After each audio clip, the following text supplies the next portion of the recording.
talk about how can you fix this problem on your cat trainer app. So all you have to do, so you just click here on settings, click on it here. When you click here on settings, it's going to show for you like this here. So then all you have to do, so you just go down here, you keep going down here. So then you click here on apps, come to apps list here, and here you're looking for cat trainer app, or just click on search.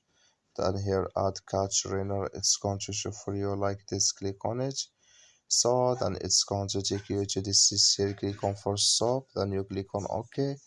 Then you go down, just click here on storage, come to storage list here, just click on clear cache. Then all you have to do, just turn off your Wi-Fi and turn on it again, then it's going to work with you.